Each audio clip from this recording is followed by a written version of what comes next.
Are you ready? I'm going to read through this 202-page book written by Michael Singer. Living Untethered. It's a New York Times bestseller.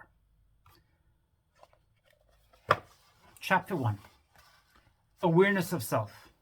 Sitting on a planet, spinning through vast outer space for a handful of years. In the broader sense, this is the human predicament. Earth has been here for 4.5 billion years, yet each of us is limited to roughly an 80-year ride on the planet, give or take a few years. We were born onto the planet, and we will leave it when we die. That is simply the truth. What is not such a hard and fast truth, however, is that our few years on Earth are like. Undoubtedly, life on the planet can be a very exciting experience. It can bring enthusiasm, passion, and inspiration at every turn when it unfolds that way. Every day can be a beautiful adventure. Unfortunately, life on Earth really unfolds exactly as we want it to. And if we resist, our experience can be quite unpleasant. Resistance creates tension and anxiety, and it makes life a burden. To avoid this burden and to be able to embrace life, wise ones throughout the ages have taught the importance of accepting reality.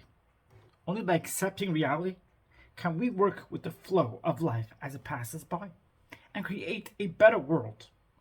All of science is based on studying reality, learning her laws, and then working with those laws to improve our lives. Scientists can't deny reality. They must fully accept reality as the starting point of their endeavors. To fly, we must fully embrace the law of gravity, not deny its existence. The same is true in the spiritual realm. Teachings such as surrender, acceptance, and non-resistance form the basis of a deeply spiritual life. But these concepts can be difficult to grasp. And living untethered, we are embarking on a journey into the sheer reasonableness of acceptance and the great gifts it promises: freedom, peace, and inner enlightenment. Acceptance is best understood as non-resistance to reality. Try as you may, no one can make an event that has already happened not have happened. Your only choice is to accept the event or resist it. During our journey together, we will explore how and why you make this decision. But first, you have to understand who is within that has the power to decide. You are certainly in there. You have an intuitive sense of existence inside. What is that? It is awareness of self. The most important topic we could ever discuss. Since we're going to take a deep dive into the spirituality of acceptance, we must start by understanding who is in there accepting or resisting. There are many ways to approach the nature of self. Let's go slowly and start with something very simple. Imagine someone comes up to you and asks, "Hi, are you in there?" How would you respond? No one would actually say, "No, I'm not in here." That would be the ultimate non sequitur. If you're not in there, who responded? You're definitely in there. But what does that mean? To isolate what you in there means, imagine you're shown 3 different photographs. The photos are held up one after the other, and then you're asked, though the photos change, was it the same you who saw all 3 of them? Your response would be, of course it was the same me. Very good. That helps us get our bearings. From this simple exercise, it's clear that you in there are not what you look at. You are the one who's looking. The pictures changed. You who saw them stayed the same. It's not hard to understand with photographs that you are not what you look at, but there are some objects we identify with more than others. For example, our bodies. We identify with our bodies. Enough to say, I am a 43-year-old woman who is 4'6". Is that really who you are in there? A 43-year-old 5'6" female body? Or is the body something you in there are aware of? To sort this out, let's start with your hand. If you're asked whether you can see your hand, you would say, "Yes, I see my hand." Okay, but what if it got cut off? Don't worry about the pain. Just for a moment, imagine it's gone. Would you still be there? Wouldn't you notice that your hand is gone? It's like the changing photographs. When the hand was there, you saw it. When it was gone, you saw it was gone. You in there who sees did not change. What you were looking at changed. Your body is just another thing you see. The question remains, who is in there doing the same? Know that we didn't have to stop with the hand. Surgery has become so advanced that with the help of a heart-lung machine and other medical devices, surgeons could remove a great deal of your body, and the same sense of self would still be in there, aware of the changes. How could you be your body if it changed that much? And you in there stay the same. Fortunately, to help you realize you are not your body, we don't really need to go that far. There's a much simpler, intuitive way to approach this. Surely you've noticed that your body didn't look the same when you were there 3, 10, 20, or 50 years old. Surely you've noticed that your body didn't look the same when you were 3, 10, or 50 years old. It certainly won't look the same when you're 80 or 90. But isn't it the same?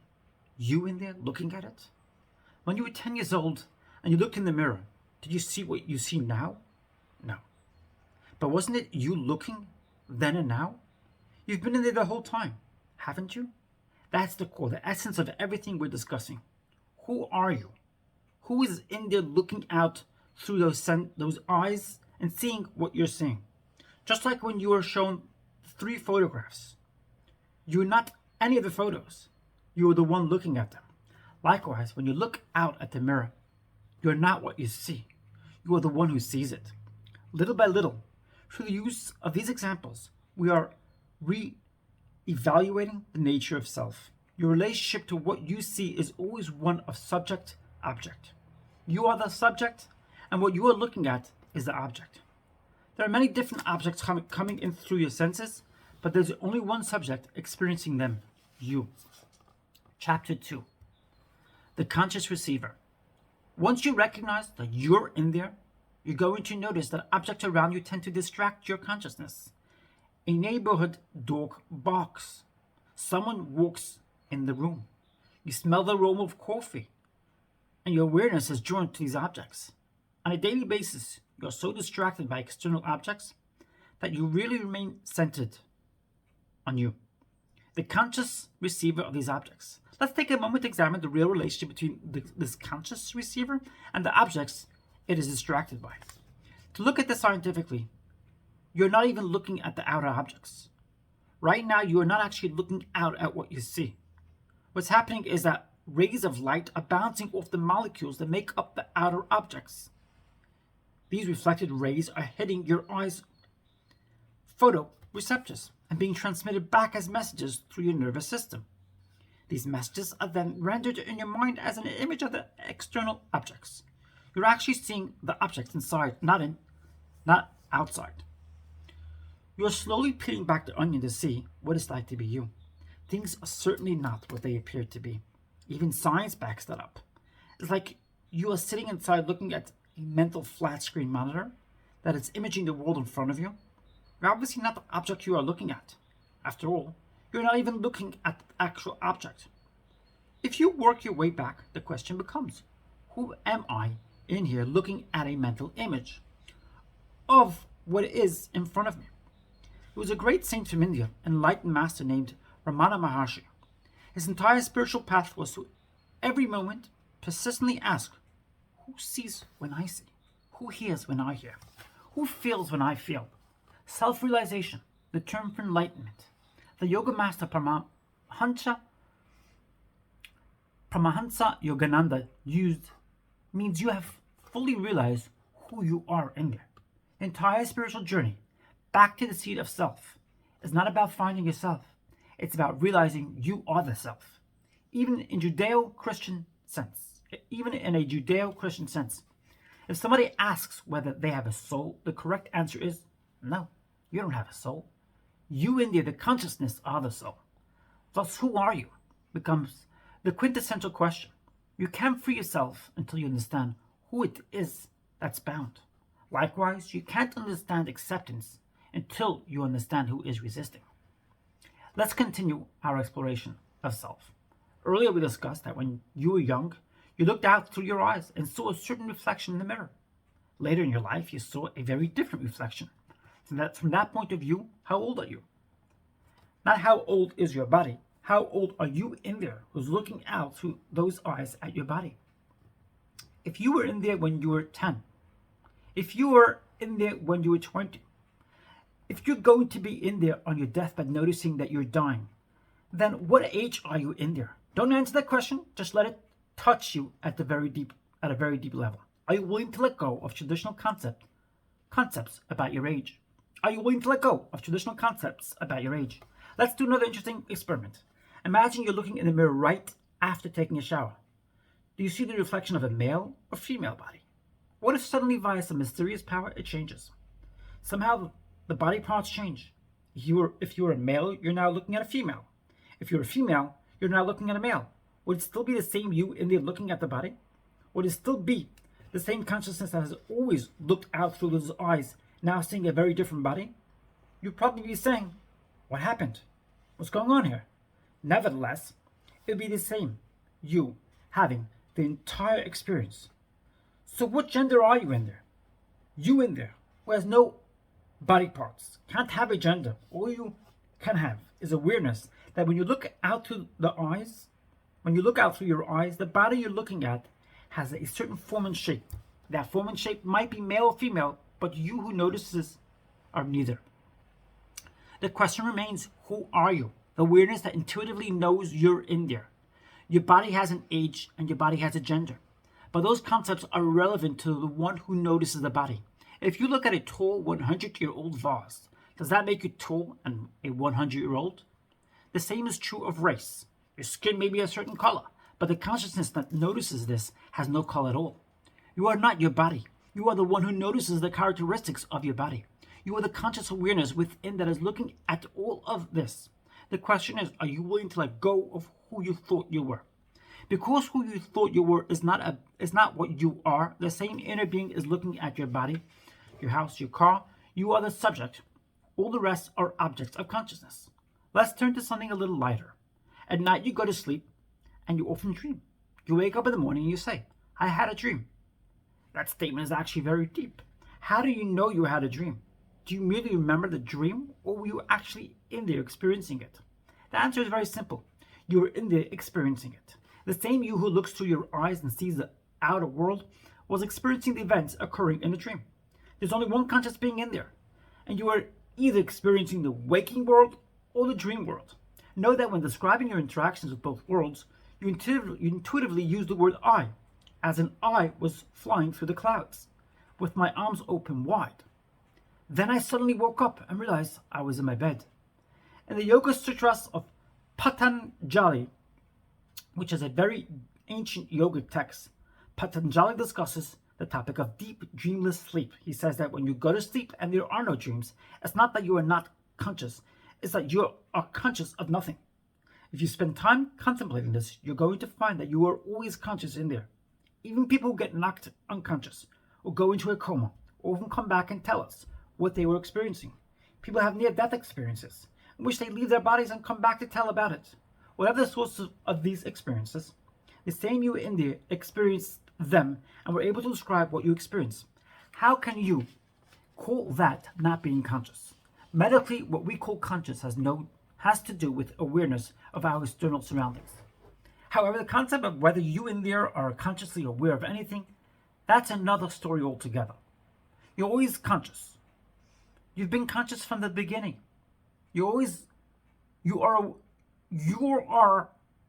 aware of whatever you focus on, internally or externally. Who are you? Who is that consciously aware entity inside? Chapter 3, Living Inside. We are back to the most basic truths of your life. You're in there, you know that you're in there, and you've been in there all along. This raises some interesting questions, such as, when the body dies, will you still be aware of being? Isn't that an interesting question? Don't get excited. We're not going to answer that for you. Eventually, however, there will be someone who provides that answer. You are guaranteed to personally find out someday whether you will be there after the body dies. Why do people have so much trouble with death? It's got to be one of the most exciting aspects of your life. It's truly a once-in-a-lifetime experience. That is what's waiting for you at the time of death. At the final moment, either you are going to be either you're going to be there or you are not. If you are not there, don't worry. It's not like, oh my God, I'm not here. I don't like this. No, you're not there, so it's not going to be a problem. The other alternative, however, is much more interesting. What if you are there? Then you're going to find out what it's like to explore a whole other universe where you don't even have a body. Let's not talk about it further because it runs into people's beliefs, concepts, or views about the subject. Let's just let it be something to look forward to as the ultimate once-in-a-lifetime experience. The reason some people have so much trouble with death is because they identify with their bodies. As if that's not enough, they also identify with their cars and houses. People project their sense of self onto things that are not their self. When they do that, they feel afraid to lose those things. As you work your way through your inner growth, you won't identify with these outer objects anymore. You'll identify with a deeper sense of self within. Now that it's clear that you're in there, it becomes reasonable to ask, what do you do in there? Even more relevant, what's it like in there? What an interesting question to ask. What's it like in there? If people answered honestly, most would say that it's not always so much fun in there. In fact, sometimes it's downright tough. What's that all about? This is where we get down to a real honest discussion about inner growth. Most people don't realize that it can always be nice in there. Take the nicest it's ever been. Holding your first child, the day of your wedding, your first kiss, winning the lottery. Recall that state, then increase it multifold, and have it be that way all the time, except that it keeps getting higher. That is what you are capable of experiencing inside. That's the truth. It is really beautiful in there, but something is messing it up. Imagine walking into a house that has dirt, banana peels, and pizza crust all over the place. And it happens to be a beautiful house, but no one took care of it. It can be beautiful again, but some work needs to be done. This is exactly the situation inside you. In fact, that is why we're on this inner exploration. Everybody wants the same thing. They would like it to be nice in there. People do all kinds of things trying to make it nice in there. Some run around trying to have exciting experiences, find fulfilling relationships, or even take the edge off with drinking or drugs, all for the same reason. The problem is they're approaching the issue in the wrong way. They're asking how to make it nice in there, while the more relevant question is, why is it not nice in there? If you find out why it's not nice and you get rid of that, you're going to find out it can be really nice in here. Life doesn't have to be a game of science is not nice. Life doesn't have to be a game of, since it's not nice in here, I need to find things that will compensate for that in order to feel a little bit better. That is what everybody's doing. They're trying to find people, places, and things in the outside world that will unfold in a way that makes it more comfortable inside. People are trying to use the outside to fix the inside. Better to find out why it's not nice inside to begin with. Chapter 4. The Three-Ring Circus. I'm in here. I'm conscious. And what I'm conscious of is that it's not always nice. It's not always so nice in here. That honest statement is a wonderful launching pad for continuing our exploration of self and the power of acceptance. What is it you experience that sometimes makes it nice inside and sometimes makes it very difficult? There are only 3 things you experience in there, so let's take a look at them. First, experience the outside world coming in through your senses. There's a whole world out there, and what's in front of you comes in through your eyes, ears, nose, and senses of taste and touch. When it comes in, it's either a pleasant experience, an unpleasant experience, or just a passing through experience. Thus, the outside world is one of the things you deal with that has a profound effect on your inner state. And overwhelming as the outer world can be, it's not all you experience outside. You also have thoughts in there. You hear the thought saying, I don't know if I like this. I don't even understand why she did it. Or perhaps, wow, I'd like to have a car like that. I would go for long weekend rides in the country. If you're asked who is saying all this inside your head, you'll probably say it's you. But it is not you. Those are thoughts, and you are the one who is noticing the thoughts. Thoughts are just another thing you notice in there. You notice the world coming in from outside, and you notice the thoughts that are generated inside. Where do thoughts come from? We're going to discuss that at length later. But for right now, understand that thoughts and the outside world are 2 of the 3 things you experience inside. The 3 things you experience is your feelings or emotions. There are feelings that come up suddenly like fear. Your mind can say, I feel scared. But if you didn't actually feel scared, the impact would be much less. It's the fact that you actually experience the emotion of fear that causes the problem. Some feelings are pleasant. I feel love. I felt more love than I have ever felt before. You like that feeling. Other feelings are unpleasant. I'm feeling fear, embarrassment, and guilt coming up all at the same time. You don't like that, do you? We've already come a long way in our exploration of self. We've proven you're in there, and the strongest proof is you know that you're in there. This is your seat of awareness. Anytime you get lost, just stand in front of the mirror and say, hi, are you in there? Wave at yourself and realize, yep, I see somebody waving. Who am I that sees that? This is a way to center back to your seat of awareness. While you stand there, notice what else you're aware of. Notice your surroundings, coming in through your senses, your thoughts passing through your mind, and any emotions that arise in your heart, creating feelings of comfort or discomfort within. These three inner experiences are the arena in which your consciousness plays the game of life on planet Earth. Bottom line, you don't stand a chance in there. The constant barrage of these three experiences is like a three-ring circus going on inside all the time. The fact is so overwhelming, it's like a conspiracy against you. The outside world has a major influence on your thoughts, and your thoughts and emotions which generally line up. It's very rare that your mind will be saying, I don't like this. And your heart will be feeling tremendous love. Let's say Fred passes by, and your mind says, I don't want to see Fred. I'm not comfortable seeing him after the argument we had last time. You'll start to feel fear. You were doing fine until an event came in from the outside. Look over your thoughts and generating difficult emotions. You get sucked into that overwhelming experience. Now, if you're asked, what's it like living in there? You'd probably say, it's pretty intense. I get lost a lot and struggle to be okay. It's not all that much fun, is it? Buddha said all of life is suffering. He wasn't being negative. All of life is suffering. If you're rich, poor, sick, healthy, young or old, it doesn't matter. There certainly are times when you're not suffering, but the vast majority of what's going on is you're just trying to be okay. That's what it boils down to. You'll at some point realize that's all you've done your entire life. Try to be okay. That's why you cried when you were little. You weren't okay in there. That's why you wanted a certain toy. You thought it would make you okay. That's why you wanted to marry a special person. That's why you wanted to go to Europe or Hawaii for a vacation. You get to the point where you realize all you've ever done, all you're doing in there is trying to be okay. First you think about what will make you okay, then you go out and try to make it happen.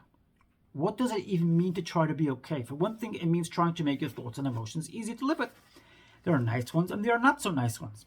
You like the nice ones. That's what you're struggling with. You want your thoughts to be positive, uplifting, and beautiful. The problem is there's an outside world reality that can come in and cause your thoughts and emotions to be very difficult. This is why life can be overwhelming. This interaction with the world, your thoughts and your emotions, raises some very interesting questions. What are these three things? And where do they come from? How much control do you have over them? Why do they sometimes make you feel good and other times make you feel bad? We're going to explore these questions in great detail. When we're through, you'll realize that what really matters is not the thoughts, the emotions, nor the outside world. What really matters is you in there who is experiencing these things. How are you doing? What we'll see is that you in there are higher than any experience you've ever had. The one who's seeing all this is the most beautiful thing in the whole universe. If you ever find your way back to the seat of self, that's what you're going to discover. That is what Christ taught you. That is what Christ taught you. That is what Buddha taught you. What all the great spiritual masters of every tradition have taught. The kingdom is within you.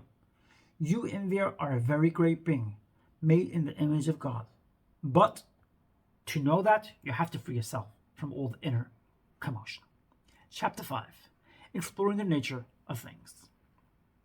Your entire life is composed of consciously experiencing the three objects of consciousness: the outer world, the thoughts, and the emotions. Now we are ready to explore the origin and nature of these experiences.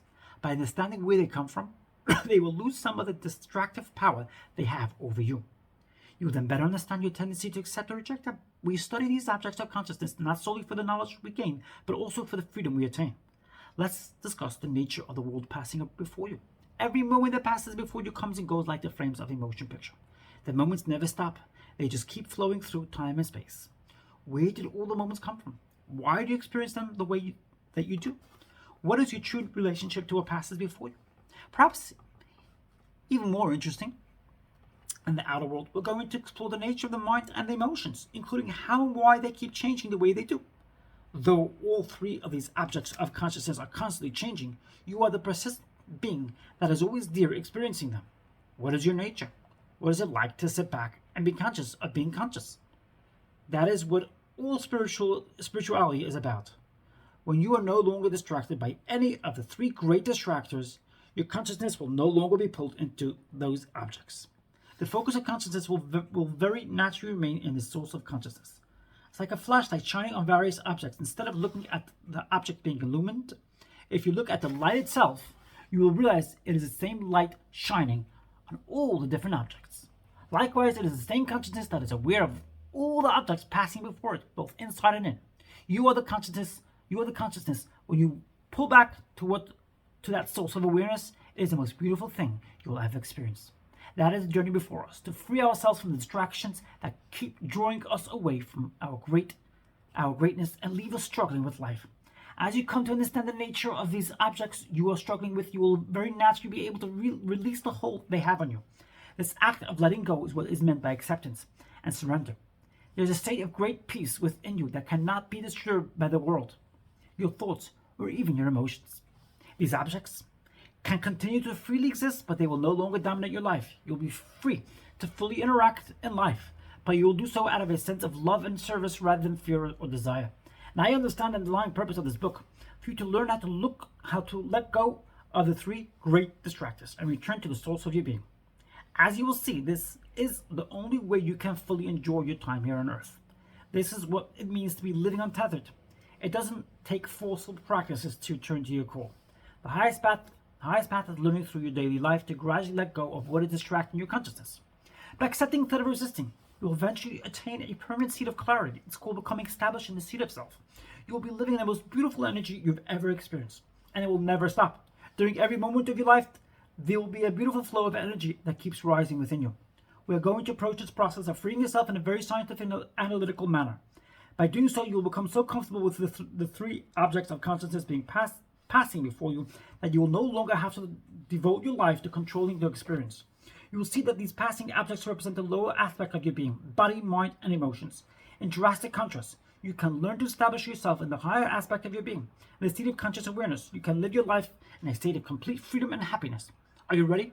Let's embark on our journey into the exploration of our outer world, inner world of mind and emotions, and the consciousness that experiences it all.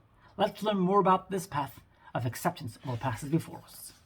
Part 2, Outside World. The moment in front of you. This is chapter 6. The moment in front of you. Keeping perspective is essential at every stage on our path toward inner freedom. The solid ground we keep coming back to is that you are in there. You know you're in there. And you've always known you are in there. But you don't focus on the fact that you are in there because you are too absorbed in what is going on both inside and outside you. You get lost in the objects of consciousness instead of focusing on the source of consciousness. Spiritual awakening is about untangling consciousness from the objects of consciousness. To do this, it will help tremendously to understand the nature of the objects of consciousness you deal with each day. We begin our exploration with the outside world. What you receive in through your five senses is a significant part of your daily experience. You are inundated each day with an unending stream of sight, sounds, tastes, smells, and touches. If we are going to explore what it is like to be you, the conscious being living within, we need to take the time to thoroughly understand the outside world since it makes up such a major part of your life. What is actually out there? Where did it come from? And what is your relationship to it? Let's begin by exploring your relationship to the world around you. We'll start by making a statement that you probably will not agree with. The moment in front of you right now has absolutely nothing to do with you. Before you disagree, just look at the moment in front of you. Don't do anything with it. Don't meditate on it or try to be positive about it. Just notice that there is a moment in front of you. Now look to the left. There's a different moment in front of you. Look to the right. There's yet another moment in front of you. Those moments were there before you looked at them, and they will still be there when you're done looking. How many moments exist in the world right now that you are not looking at? How about in the entire universe? You must admit that those moments have nothing to do with you. They belong to themselves and their relationship to all that surrounds them. You didn't create them, and you don't make them come and go. They are just there. The moment in front of you is just another moment in the universe that exists even when you are not looking at it. It is completely impersonal. Nonetheless, the moment in front of you doesn't seem personal. It seems very personal. That is why it can cause so much trouble. You suffer when the moment in front of you is not the way you want, and you rejoice when it matches your preferences. As you'll explore in later chapters, this is because of something you are bringing into the moment. It is not something intrinsic to the moment itself. All moments in the universe are simply moments in the universe. You are the one bringing your personal preferences into these impersonal moments and making them seem personal. This is our first encounter with seeing how difficult it is to surrender. Our habitual way of looking at things. We are perfectly willing to admit that what is going on in Timbuktu right now has nothing to do with us. Likewise, we have no problem admitting that the rings of Saturn, the big storm on Jupiter, and the sands of Mars have nothing to do with us. In other words, more than 99.99999% of the universe has nothing to do with us. But somehow the 0.00001% does. Which 0.00001% does? The part that is in front of you? Somehow, because you're looking at it, it's no longer part of the impersonal universe. It has become personal. The problem is you've made a really big deal out. The problem is that you've made a really big deal out of the moment in front of you. Throughout your life, by bringing your personal preferences into that moment, notice that the billions of people who are not looking at the moment in front of you don't have any problem with it. They couldn't care less about it. It's not stirring up their thoughts. It's not stirring up their emotions. Where you're no longer experiencing that moment, it generally won't be bothering you either. Instead, the moment you turn to next will be bothering you. Why is she sitting there? Who is she talking to? The lights are way too bright. All of a sudden, this new moment starts affecting you because you're looking at it. The truth of the matter is, it existed exactly the same before you looked at it. One of the most amazing things you will ever realize is that the moment in front of you is not bothering you. You are bothering yourself about the moment in front of you. It's not personal. You are making it personal. There are countless moments unfolding in the universe at any given time, and your relationship to all of them is exactly the same. You are the subject, they are the object. Once you realize this truth intellectually, it still won't look that way in your everyday life. To help, let's take a field trip out to Fisherman's Wharf in San Francisco, overlooking the beautiful Pacific Ocean. While you're gazing out there, ask yourself whether what you see in front of you has anything to do with you. You see waves, you see spray, you may even see some whales or sea lions. That just happens to be what is unfolding in front of you at that moment. If you had come out on a different day, or even a different hour, what you see would be quite different. But this would not bother you. It would only bother you if you came to the wharf with some personal preferences. I want to see a whale. I want to see the giant waves people told me about. With these preferences, you will have a very different experience than someone who simply came to see what the Pacific Ocean looked like that day. One person can simply enjoy the experience, the other has to struggle to make the experience match their personal preferences. In the case of the ocean, it is not difficult to see that the moment before you has nothing to do with you, and you have the right to simply enjoy the experience. Because you don't generally identify yourself with the ocean, this is easier to do than with the rest of your life. But let there be no doubt, your relationship to what is in front of you is always the same, whether you're looking at the ocean or at your life. These moments are just what happens to be happening at that particular time and place in the universe, where you happen to be standing. None of it is personal. But since you seem to take the moment in front of you so personally, let's continue our exploration of the outside world by looking at where that moment came from and why it is the way it is. Chapter 7. The world you live in. If you want to know where the moment in front of you came from, it makes sense to go to our scientists. They have inquired about this as far back as Aristotle and Plato.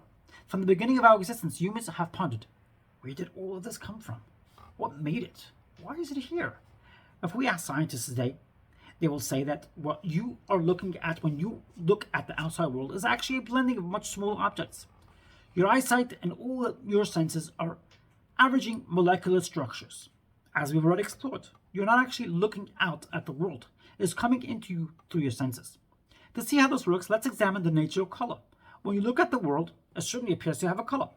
But other than light itself, objects have no color. The only reason you experience color is because the light bouncing off the object has color. You see this when examining a prism. If you shine light through a prism, you will get different colors. It's called the electromagnetic spectrum. Light has different wavelengths, and you perceive each visible wavelength as color. Remember, Roy-G.BIV.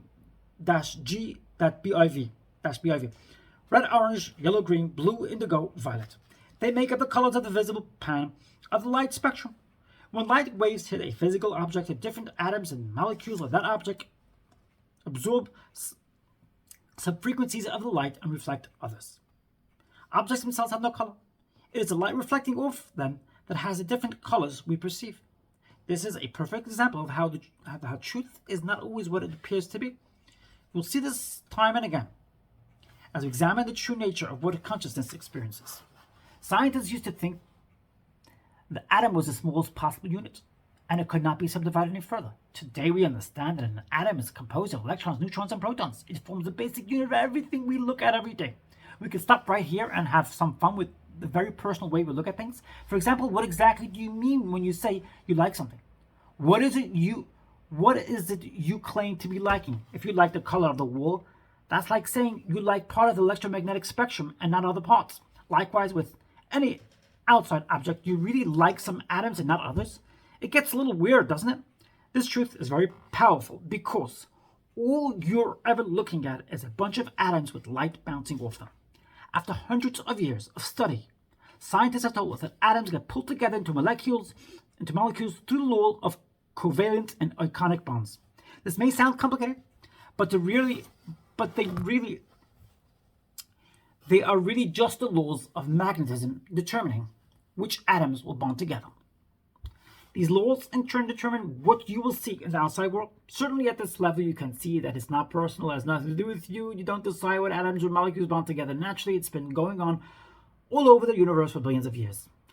Our scientists have told us there are currently 118 different types of atoms in the known universe, with 92 of them occurring naturally on Earth. These are what make up the periodic table of elements. The periodic table represents the building blocks of what you are seeing and interacting with every moment of your life. This is not just on Earth.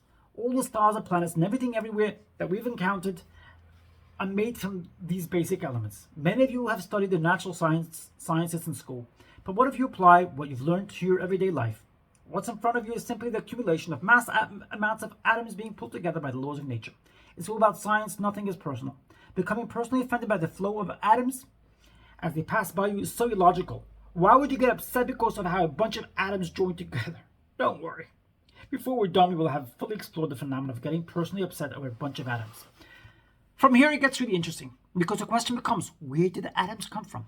Now we're inquiring about the origin of matter. Understanding where the atoms came from can give you a sense of your place in the universe.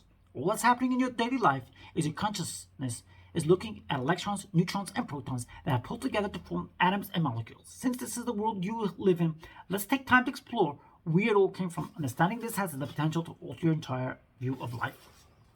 Chapter 8. The Origin of Matter. If you study the origin of matter, you'll find that scientists throughout the world pretty much agree on a basic model of creation. They have an understanding that about 13.8 billion years ago, there was a giant explosion called the Big Bang.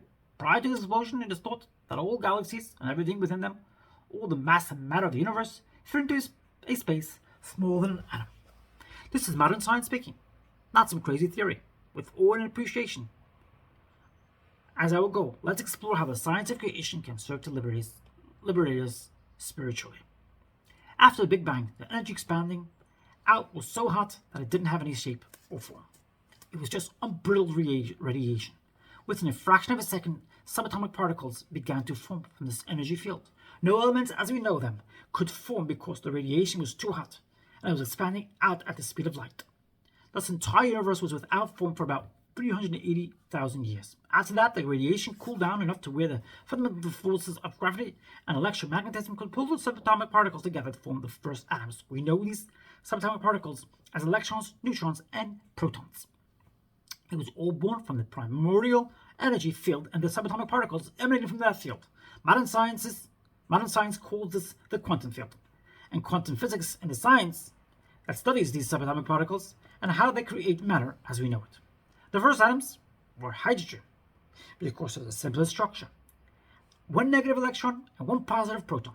Because of the force of magnetism, these particles attracted each other to form an atom. As the hydrogen atoms began to form, masses and masses of thick hydrogen gas clouds accumulated. As these clouds thinned out, subatomic light particles called photons started to escape, and that was the beginning of light as we know it. Interesting that the Bible says in the beginning the earth was without form and void, and darkness was upon the face of the deep. Genesis chapter 1, verse 2. That is pretty close to how science sees it. In those beginning times, no light could escape from the ultra-thick gas clouds. Once expansion thinned the clouds out enough, suddenly let there be light. And there was light. It's amazing. The similarity of the beginning of creation as told in Genesis and as presented in modern scientific base cosmology. Now that we see where hydrogen atoms come from, we can explore the source of the other elements that make up our world. As the expansion slowed down even more, another one of the fundamental forces came into play, the force of gravity. Gravity, of course, is the force that has the effect of pulling together objects that have mass. Since hydrogen atoms have mass, as atoms are pulled close together, the gravity became so strong that it fused two atoms into one. When two hydrogen nuclei fuse into one, a helium atom is created. This process of fusing lighter elements into heavy ones is called nuclear fusion, and it's been going on throughout the universe for hundreds of millions of years. It is worth noting that every single time this fusion of two atoms takes place, there's a tremendous release of atomic energy. All of a sudden, nuclear explosions began taking place throughout the universe, releasing powerful radiant energy. This is the birth of what we call the primary stars. A star is born by the fusing together of hydrogen atoms, which release tremendous amounts of energy and leaves helium atoms as its byproduct. You can think of helium as an ash left behind by this hydrogen fusing process. Wherever the clouds of hydrogen gas were thickest, after the Big Bang, the first primary stars started to burn. That is literally where stars come from. Every star you look at to this day was born through the hydrogen fusion process. Though this all started 13.8 billion years ago, we have scientific evidence of it today. Stars are being born right now, and we can observe the process. If you have binoculars strong enough to see the Orion Nebula, you will see gases with stars shining inside. Nebula like the Orion and her Horsehead are not just beautiful pictures of glowing, colorful gas clouds. They are nurseries for stars. Stars are being born inside those gas clouds via the exact same process that happened 13.8 billion years ago. When the first stars were created, stars are born, and as we shall see, also die in a cosmic cycle of life mirroring what is going on here on Earth. In our exploration thus far, we have a universe limited to hydrogen and helium gases and brilliant burning stars that light up the cosmos. But the outer world we interact with each day is much more complex. Where did the rest come from? To understand this, we must first take a close look at the life cycle of a star. As the hydrogen gases within a star keep fusing, gravity pulls the produced helium into the core of the star because helium is heavier than hydrogen. This increases the gravitational pull of the core enough to offset the outward radiance of the explosions caused by hydrogen fusion. This is how the star stays stable. What happens when the star runs out of hydrogen to fuse? The star will start to die. In the early stages of the dying process, any hydrogen remaining outside the core will ignite and expand toward it. In the early stages of the dying process, any hydrogen remaining outside the core will ignite and expand outward to create a red giant star. That is many times the size of the original star. To put this in perspective, when a star the size of your sun begins to run out of hydrogen to burn, it will expand to a red giant large enough to swallow the Earth. But don't worry, scientists estimate that our sun has enough hydrogen to burn for another 5.5 billion years. Meanwhile, as a star stops fusing hydrogen, the gravitational pull of the helium core will become greater and greater because there are no longer fusion explosions to offset it. The star will start to collapse into its core. Depending on the original size of the star, its core will either drift off into space, or the increased force of the gravity on the core will become great enough to begin fusing helium into more complex elements, such as carbon. This fusion process of these more complex elements will reignite the star, even hotter than before. Depending upon the size of the star, these death throes can go on again and again, cycle after cycle. More and more complex elements will become the byproduct of fusion of lighter elements, and eventually the star will begin to collapse again as it runs out of fuel. Every time the cycle takes place, more and more elements of the periodic table are created. How many of these cycles of death and rebirth a star will go through is dependent upon the original size of the star. The larger the star, the greater the gravitational force exerted during its collapse, and thus the greater the force available to reignite the fusion process of the more complex elements. In most stars, this process will stop when the byproduct of fusion is iron, element 26 in the periodic table. This is because iron absorbs more heat during fusion than the fusion process creates. Thus, iron will not sustain a fusion recreation. Large stars will progress until they have cores of iron surrounded by shells of the remaining elements from the previous cycles that were not fully burnt. This is how the lighter elements of the periodic table 1 to 26 were created. All the elements from hydrogen to iron. As interesting and educational as all of this is, remember that the purpose of this discussion is to see where the outside world comes from. As amazing as it seems, the elements that make up our world were forged in the stars. Take your body, for example. We have already explained where all the elements that make up your body come from. They are the direct byproducts of what makes the star shine. Almost 99% of the mass of the human body is made up of 6 elements: oxygen, carbon, hydrogen, nitrogen, calcium, and phosphorus. All these elements are lighter than iron, and thus were produced by the burning of commonplace stars. We know all of this as fact, not theory. Scientists have studied stars at all stages of the stellar life cycle, and we know what they are made of. Regardless, some people ask, don't these scientific facts challenge my belief that God is the creator of the universe? An appropriate response would be, of course not. They merely show you how God created all the structures in the universe. The stars are the furnaces that were used to create the universe. Every single atom you interact with was created in the stars. And at this very moment, billions of stars were forging more elements. In Pittsburgh, we have steel furnaces that are so hot we can forge steel. We use that material to build our giant skyscrapers. Likewise, the stars and the furnaces that have forged the atoms we interact with every day. Hopefully, we'll never again look up at the stars in the same way. Chapter 9, The Power of Creation. Now that we've seen how ordinary stars create the lighter elements of our world, we can move on to an even more fascinating topic: how the heavier elements on the periodic table are created, like gold, platinum, and silver. The heavier elements are all those with an atomic number, created in iron 26. Iron forms the dividing line because it absorbs more heat than it releases during fusion. As such, iron doesn't emanate enough heat energy to stop a star from collapsing until the original star was exceptionally large to begin with, a red supergiant. It will finally die when it gets to an iron core. What happens during the death of a red supergiant star is one of the most amazing events in the universe, and it provides the energy source needed to create the heavier elements. If the star is large enough before it collapses, the intensity of the collapse can actually crush the atoms in the core. Instead of fusing the iron atoms together, this tremendous force pushes the electrons into the nucleus itself. Since electrons are negatively charged and the protons in the nucleus are positively charged, they attract each other and form neutrons, which have no charge. Once this happens, all that is left of the iron core is a mass of tightly packed neutrons. There are no atoms left, no electrons and no protons. The intensity of the collapse of this large star down to just neutrons has destroyed the structure of matter as we know it. What is left is a neutron star, and it is tiny in size but enormous in mass. Neutron stars are physically about the size of a city but have a mass that is more than 300,000 times heavier than the planet Earth.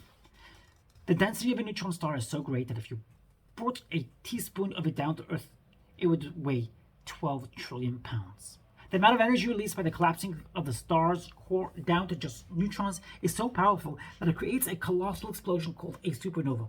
This explosion, so enormous, a single supernova emits more light than the combined light of all the billions of stars in the galaxy put together. It is the brightest, most powerful explosion we have discovered in our universe. As it turns out, the enormous energy force generated during a supernova explosion is precisely what is needed to create the rest of the elements we interact with each day. What the force of gravity was unable to do during the creation of the lighter elements, the massive explosion of a supernova is able to do. Fuse the heavier elements. The next time you look at your gold wedding ring or open a tin can, reflect on the fact that these elements require the combined power of billions of stars to come into existence. You are surrounded by the myriad objects you interact with each day.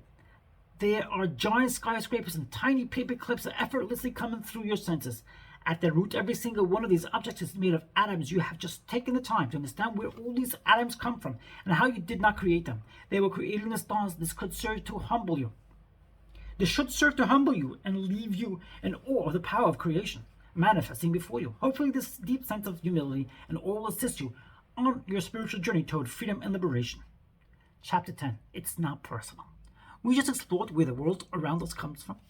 We just explored where the world around you comes from. It began with the Big Bang, and then all the different types of elements were created through the process of atomic fusion. When stars exploded at death, all the matter that built up in their outer shells gets blown out into interstellar space. Carbon, oxygen, silicon, gold, and silver all floating around as clouds of elements in space. Then gravity pulled them together to form the planets. This is how the planet Earth formed with its 92 natural elements, all of which were forged in the stars. This process has gone on for over 13 billion years, and everything you interact with each day is composed of this stardust, including your body. This is the truth, and we should remember and contemplate it regularly. Let's come back to where we started this discussion. We began with the fact that there is always a moment in front of you. Just open your eyes, and there it is. Where did it come from? Now we know the moment in front of you came from the stars. The atoms were back together. The atoms were baked together in the solar furnaces and pulled together into the mass we call Earth. You study what happened next in science class. The elements joined together to form stable molecules such as H2O, based on the laws of electromagnetism. Because of the interaction of these laws, there's water in the oceans. As other more complex molecules formed, they created the primordial soup from which living organisms form. Every part of every cell in your body is composed of elements created in the stars billions of years ago. This explanation where your body came from, this explains where your body came from, but it does not explain where you come from. You are not made of atoms. You are the consciousness that is aware of the objects that are made of atoms. Your body may be the result of the long process of Darwinian evolution, but what about you in there? Where do you come from? How did you get in there? And why is it the way it is in there? The natural sciences may explain the outside, but what about the inside? This is exactly what we will be exploring in the coming chapters. What science has discovered about reality should give you more respect for creation, not less.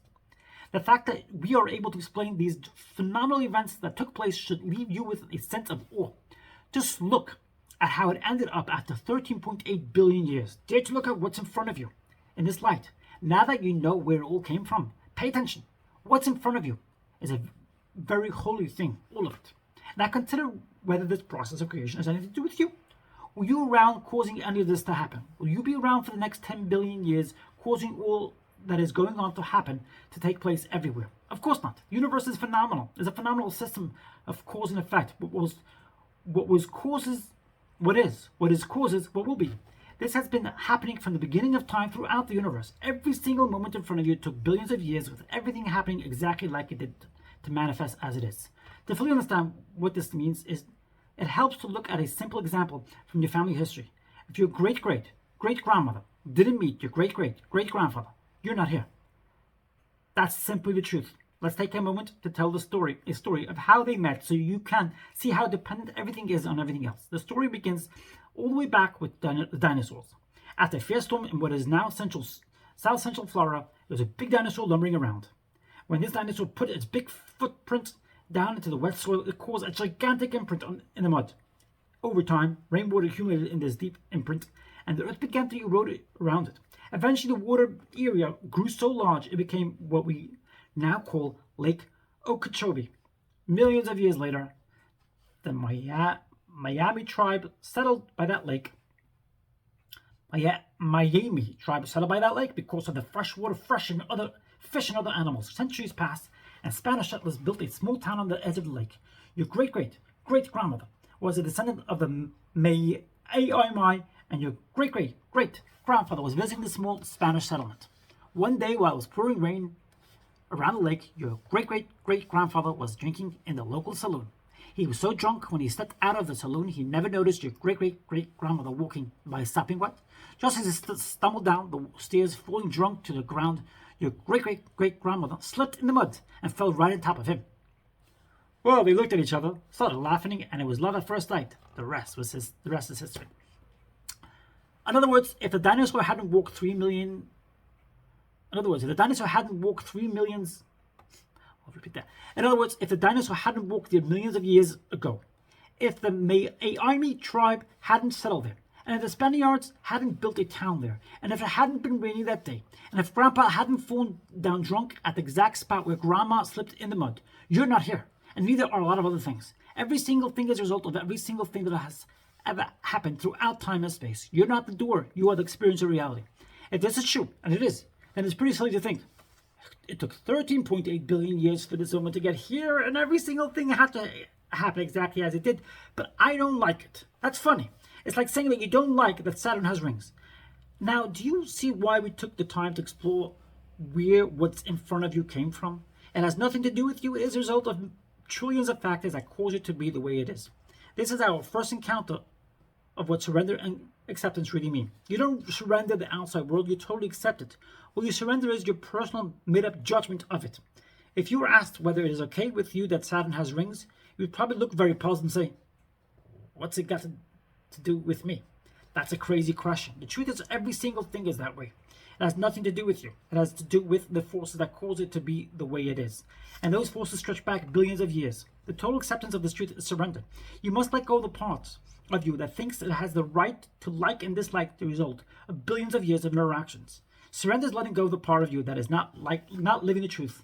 That is true surrender. Eventually you'll come to realize that the moment in front of you is a very holy thing. Our scientific exploration of where that moment came from is actually very spiritual. Quantum physics exploring how the entire universe is emanating from an omnipresent, undifferentiating field of energy, the quantum field. They are showing us how everything is made of light that used to be a strictly spiritual concept. Our scientists are our priests. They are teaching us how the underlying force of creation created creation. Science shows us that every moment before us is worthy of great respect. A spiritual person understands these truths, ingrains them into their being, and lives their life accordingly. It took 13.8 billion years for the moment in front of you to get there. And it took 13.8 billion years for you to end up in front of that moment. Every moment is indeed a match made in heaven. Nobody else is standing there experiencing exactly what you're experiencing. Truth is, no one ever would, no one ever did, and no one ever will. That exact moment will never be here again. All moments just keep passing through time and space. You are being given a unique show that took billions of years to create. It's right in front of you and you're complaining about it? We all think we have very good reasons to complain. The intention of this journey we are on together is to take away those reasons, whatever they are. The moment in front of you is a gift from creation. There are shapes, colors, and sounds. There are people and lots of things to do. It's not that way on Mars, nor any place we have seen thus far in studies of the universe. But we don't live our lives with a constant sense of awe and appreciation. That's why these discussions about cosmology and quantum physics are spiritual. They are taking away your right to make everything personal when it's not personal. Your consciousness may be aware of the moment in front of you, but you did not create the moment.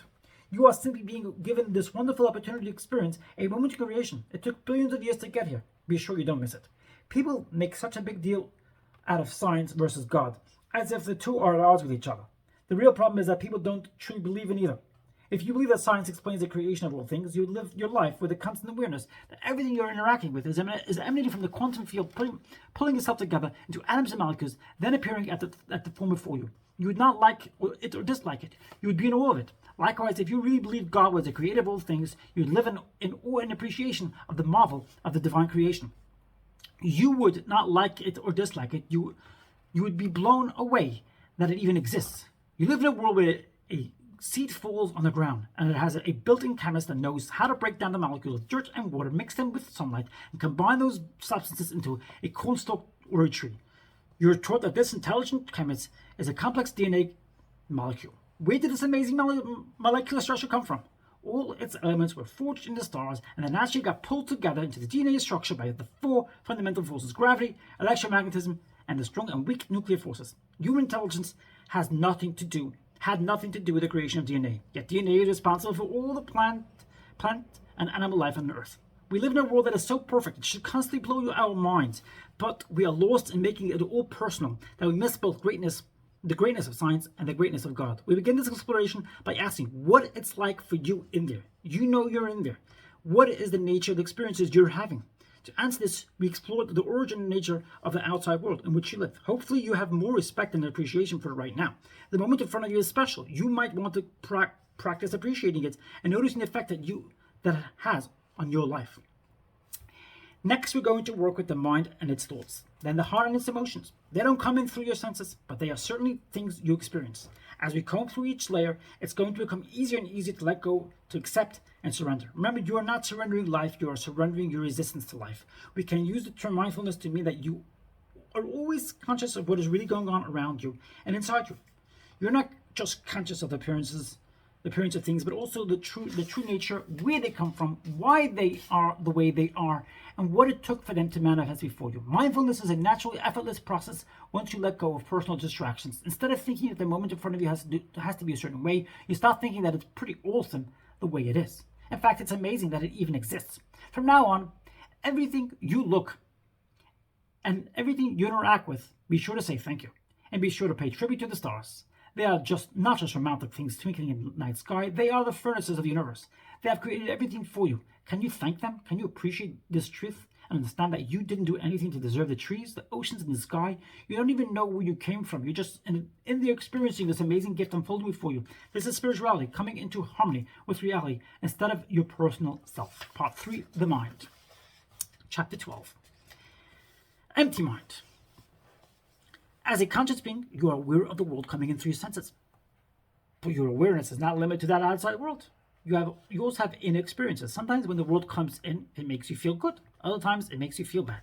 Since the outside world is really just structures of atoms, why does it have that inner effect on you? How could a bunch of atoms get you all jumbled up inside? What's going on? You are capable of experiencing these distinct things. You are capable of experiencing 3 distinct things: the outside world, the mind, and the emotions. Now that we have deeply examined the nature of the world, the outside world, let's start our journey into understanding the second object of consciousness, the mind. What is mind? We all know what mind is. We're in here, and we experience it every day of our lives. In the simple sense, mind is a place in which thoughts exist. We have thoughts all the time. Why is he driving so slow? I'm going to be late. Now what am I going to do? Undoubtedly, these are thoughts but where do they exist? They certainly don't exist in the outside world. Scientists are not able to read your thoughts as hard as they have tried. But you can. There's not a machine that you've ever made, even for billions of years, that can read your thoughts. Yet you can, effortlessly. That's a pretty amazing power you have. Take a moment to digest the fact. Your consciousness has the ability to be aware of things that machines can't detect. Thoughts and emotions. These objects of consciousness sure exist, but not in what we define as the physical world. Our scientists have shown that the whole universe comes down to energy. Thoughts and emotions are simply energy vibrating at such high rates that machines don't detect them. Someday, they might be able to. Machines couldn't detect gamma rays, X-rays, or even infrared light until we made machines that could pick up those subtler vibrations. Scientists didn't then classify these high vibration objects as something alien to our world. They simply expanded the definition of the electromagnetic spectrum to include them. It's not that the higher vibration hadn't always been there. We simply hadn't been able to detect them. Likewise, your thoughts are there and have always been there. What if a scientist told you, no, your thoughts are not there. I can't detect them, so they don't exist. You'd walk away and laugh. You know your thoughts are there. You, the same conscious awareness we've been discussing, have the ability to pay attention to, or not pay attention to. And thoughts being created at this high vibration of energy. Through the years, people have called this high range of vibrations the mental plane. Many questions come up regarding the topic of mind. For example, what are thoughts and where do they come from? Since scientists don't have direct access to your thoughts, only you can answer these questions. You're in there. You have the ability to look at your mind. You have the ability to look at your mind. You can use the terms my mind, my thoughts. You say, I had a terrible thought the other day. My thoughts are really bothering me lately. How do you know you had a terrible thought? How do you know that your thoughts are bothering you? You are in there, so you know what it's like to be in the experiencing thoughts. You can think of a mind. You can think of mind as a very high vibrational field of energy in which thoughts can be treated. Mind is not the thoughts. Mind is a field of energy in which thoughts are capable of existing. Just as clouds are not the sky, but they exist in the sky and are formed out of the substance of the sky, so thoughts are not the mind, but they exist in the mind and are formed out of the substance of mind. Buddhists talk about empty mind. In the purest sense, that is what we are referring to when we use the term mind. It is a field of energy with nothing in it. There are no thoughts. There is just an absolutely still formless field of energy we call mind.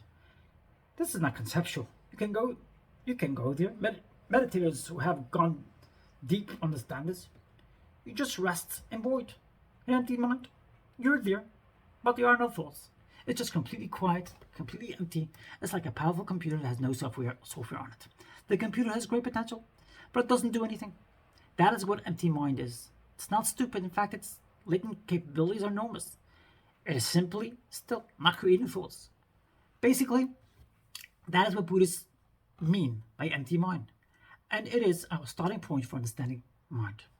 The outside world exists independent of this field of mind. Whether the mind is still or the mind is noisy, the planet continues to spin on its axis, and all the galaxies continue to flow through space. The energy that makes up the physical plane is at a grosser vibration rate than the energy that makes up the mental plane.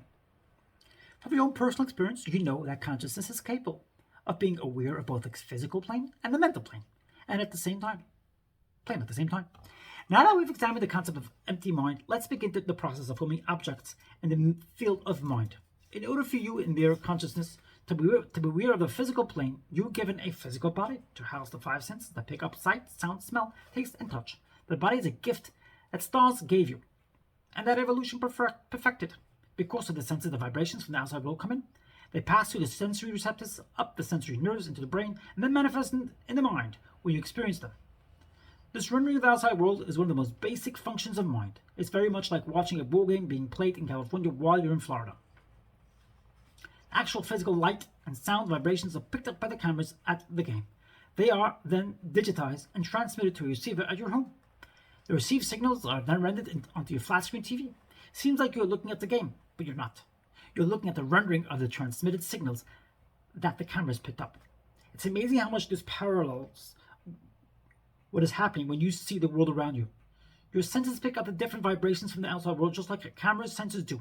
In the case of your senses, however, you can pick up 5 different vibration rates, not just sight and sound. Your senses convert the different vibrations into electrical nerve impulses and transmit them to the brain. The signals are then rendered in the mind energy fields to as closely as possible replicate the original physical source. You become aware of what is going on in front of you by being aware of its mental image rendered in your mind, just like you become aware of the ball game in California by being aware of what is rendered on your TV screen in Florida. You're not out there in the world. You're inside. You're way back inside. Though the world is happening everywhere, you only experience the part that is picked up by your senses and rendered in your mind. Mind is no longer empty. Mind is no longer empty space. Mind is no longer empty. It has formed its energy into the exact image of what is within the scope of your senses. As we discussed, you are not looking out into the world. The outside is being reproduced in your mind, and you are looking at that mental image. It's really not that different from when you are dreaming. In the dream state, images are being created in the mind, and you are looking at them. The waking state is the same, except that the mental images are being generated by the senses instead of by the mind itself. These mental images that form in the mind are like the images that form on your bat screen TV. The screen was blank, but now it has taken the form of the ball game in California. Your mind was empty, but now it has taken the form, the outside world around you. Your mind is so brilliant. Your bat screen TV has a digital signal processor that takes the received digital signal, decodes it, and renders it onto the screen and through the speakers. Your mind takes the encoded nerve impulses and reproduces the entire screen in front of you, including depth perception, as well as adding touch, smell, and taste. It renders all this detail made out of the higher energy vibration of the mind. This exact rendering of the outside world is one of the primary functions of your mind. It allows you in there to experience the outside world. The mind is such an amazing gift. It is naturally formless, yet it can create forms that are more brilliant than those made by the most powerful computer. Mind is really the first personal computer. In fact, it is so personal that it doesn't need any external form. Its display screen is inside. Its computing and graphics capability are inside. And you don't need a keyboard, mouse, or voice recognition to communicate with it. It is so close to you that it responds to your will and the slightest impulse from your heart. We have now gone from empty mind to a mind that renders the outside world so you can experience your surroundings. Experience is the nectar of life. You're in there, and you're capable of experiencing because of the rendering capability of your mind, of what meaning is life, if you don't experience it. We spent a lot of time discussing how the outside world was created billions of years of stellar activity resulting in what appears around you. You saw how it was created, now you see how consciousness, which does not belong to the world of form, can experience it through the miracle of mind. In truth, consciousness is the most profound miracle, an essence that knows that it knows that it knows. Everything else is something you're conscious of. The true magic is consciousness itself. When consciousness is simply experiencing reality as image in the mind, that is what we call being in the present moment. At this moment in our discussion, there's nowhere else to be. The real world is outside. It is being reflected in your mind, and you are aware of the imagery right in front of you. In this very simple state, you are experiencing what you were meant to experience, the gift of the moment that's being given to you. It comes in, and you learn from it simply because you experienced it. There are no distractions. There is just total oneness with the moment in front of you. Everyone has had some rare moments like this. Perhaps it took a beautiful sunset to bring you to such a state of one-pointed consciousness. You were driving around the corner, and all of a sudden the sun was setting with a beautiful purple, orange, and magenta. It was the most beautiful thing you had ever seen, and it completely blew your mind. What does that mean? It blew your mind. It means that there was nothing left in your mind but that image of the sunset. Not the storage, not the problem with the boyfriend, not the worries from the past. The only experience you were having was this beautiful sunset coming in through your eyes, rendering in your mind, and merging with your entire being. Your entire consciousness was centered and focused on the experience you were having. Instead of being scattered all over the place, it was truly a spiritual experience. That is what the Yoga Sutras of Patanjali described as experiencer, and the experience becoming one. You have allowed a merger between subject and object. There's nothing distracting your consciousness from what is happening right in front of you. This is a yogi state of Dhamma, one-pointed concentration. You've had other experiences that approach a state of one-pointed absorption, sometimes in intimate moments with someone you love. When everything is just right, you lose yourself in the moment. All of a sudden, total beauty and peace come over you. When consciousness merges with the object of consciousness, you can feel the presence of God. In yogic philosophy, the self is called Satchit Ananda. Satchit Ananda, eternal conscious bliss. When self focuses one-pointedly on a single object, one experiences the nature of self, total peace, contentment, and overwhelming bliss. This is available to us at any time. We can learn to enter the undistracted state of one-pointed consciousness. Chapter 12, Birth of the Personal Mind. Why don't we live in an ecstatic state of one-pointed consciousness at all the time? What went wrong? What caused the fall from this proverbial garden? It's very simple. The world comes in, and it's beautiful. The very act of experiencing it is tremendously moving when it comes all the way back into you. However, what does that mean? It all feels the same. Heat feels different from cold because it is different. That doesn't mean one is better than the other. They just feel different. Somebody gently touches you, and that feels very different than if they bump into you. Different things are experienced in different ways. The Buddha says everything has its nature. A coiled rattlesnake comes into the mind as a very different experience than a butterfly landing on your arm. The rattlesnake is giving off its nature, emanating its particular vibration. The vibration is awesome in its own way, but it certainly doesn't create the same inner experience as the butterfly. There's nothing wrong with this. It's very real. What's wrong with having a variety of experiences? If a butterfly landed on you every moment, it would become so normal that it would be nothing. God knew how to create a world that would always be exciting. Your consciousness actually expands because of the knowledge that flows into it. You're learning and growing through the experience you're having. This learning through life is true spiritual growth. It is the evolution of the soul. Just like everything you learn makes you smarter, every experience you have makes you wiser. When the presence of a rattlesnake comes into your mind, it's not a comfortable inner experience. It doesn't feel the same as a butterfly, but it is just as rich. It's just as important. If you're willing to open at this level, you're still in the idyllic garden. There are no problems. There are just learning experiences. No matter what happens, you are becoming greater. Unfortunately, that is not how we live. Sometimes something went very wrong. Let's take the fall from the garden in slow motion. First, something comes in. Let's start with the rattlesnake. It's not a particularly comfortable experience. In fact, a hissing rattlesnake is meant to be an uncomfortable experience. It may even generate discomfort at a survival level. That will be a strong inner reaction to the outer experience. But this uncomfortable inner reaction isn't bad per se. It's just a different vibration. Just like some colors are soothing and others are harsh. Colors aren't bad or good. They are just different vibration rates of the electromagnetic spectrum. You can learn how to be comfortable with different vibrations, with these different vibrations. A rattlesnake is not going to stay there rattling your whole life. It's going to come and it's going to go. And its uncomfortable vibrations are going to go with it. Then something else will happen. You live in a happy place filled with growthful experiences. You're simply in these experiences You are simply in the experiencing creation as it comes in and passes through you. You don't practice a level of acceptance, however. You in there who is experiencing what's surrendering in your mind, you have the ability to resist what is not comfortable to you. You were given free will.